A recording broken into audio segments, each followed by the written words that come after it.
Chers amis, nous sommes hélas bien passé le début de l'an 2022, mais maintenant je crois comprendre pourquoi j'avais négligé de faire mon message. Covid oblige. Alors, j'ai des nouvelles à vous annoncer et vous savez que je vais, comme à l'habitude, vous parler un peu de l'année dernière. L'année 2021 a vraiment été très éprouvante car j'étais seul en attente d'un assistant pour couvrir et la mission Marie Auxiliatrice et la mission San Domenico Savio, puis un peu d'administration aussi pour la paroisse anglophone de Saint Aloysius. J'avais aussi quelques responsabilités autres. Le fait du départ de Don Bosco Mardilé pour aller lui-même être responsable dans l'ouest de Montréal de la mission Madre dei Cristiani, Mère des chrétiens, m'a donné un gros coup parce que je me trouvais seul à faire tout ce que demandent ces deux communautés italophones et bien vivantes. Alors voilà, j'ai décidé d'élaguer un peu quelques responsabilités, entre autres celle de la présidence de la conférence des prêtres au service des communautés italiennes que j'ai laissée en octobre 2021. Alors voilà, j'ai appris tout récemment, le 18 ou le 22 mars, ou du moins j'avais à l'annoncer, mon départ de Mission Marie Auxiliatrice et de Mission San Domenico Savio. Alors je vous dirai plus tard où est-ce que je m'en vais. Alors pour le moment, c'est la grande activité de ramasser un peu tous ces souvenirs que je ramasse au fil des ans. Alors, il y a eu un événement assez important en 2021 concernant mon jour de congé du jeudi où je m'occupe de chez le petit père.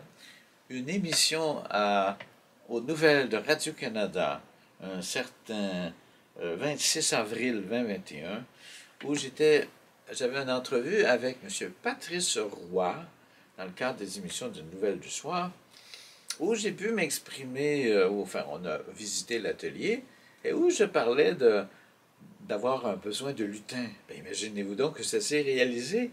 J'ai eu de nombreux nouveaux bénévoles, deux en particulier, qui sont là assidûment depuis lors, à chaque semaine. Il y a eu quelques autres qui ont fait des essais, qui sont venus. Et vraiment, c'est extraordinaire parce que ça nous permet de rouler à un rythme bien plus important que celui d'avant. Ensuite, on a eu une espèce de petit moment de gloire de toute la francophonie à cause d'un reportage chez le web Aletheia, qui est une revue catholique universelle, enfin francophone de tous les pays. Voilà. Côté musique, ça a été plutôt tranquille, quoique, vous savez, la Passion selon Saint Jean que j'ai composée en 1986 en français, qui a une deuxième version avec les changements liturgiques, a été ensuite possible en italien. Ça a été fait, ça a été enregistré, endisqué sur CD, et ensuite, la diffusion est un peu difficile. Alors, j'attends un peu de me remettre de cette aventure pour publier finalement, sans doute l'an prochain, la version anglophone qui est déjà enregistrée. Donc, une grande partie des coups est déjà faite. Et je voudrais quand même dire que sur ce CD de la Passion, en anglais, il y aura aussi une nouvelle pièce, le Magnificat, mais qui a été créée en cette année 2021 par Alexandra Foll qui chante et Julien Girard à l'orgue. C'était dans le cadre d'une célébration liturgique à la St. James United, que je remercie beaucoup. Vous savez, l'Association des musiciens liturgiques du Canada, l'ADEM, vit toujours, même si ça a changé de main. Et voilà que j'ai récolté d'une commandite. Une pièce se retrouvera dans une anthologie liturgique, sans doute. Et il y aura lieu de 6 concerts déjà qui sont annoncés pour la création de ces œuvres. Côté santé, bien, moi je vais très bien. J'ai des petits problèmes dont je vous parlerai, mais je veux vous rassurer, parce qu'à chaque année je parle de lui. M. Raymond Beaugrand-Champagne, dont j'ai la charge, va très bien du haut de ses 94 ans bien accomplis.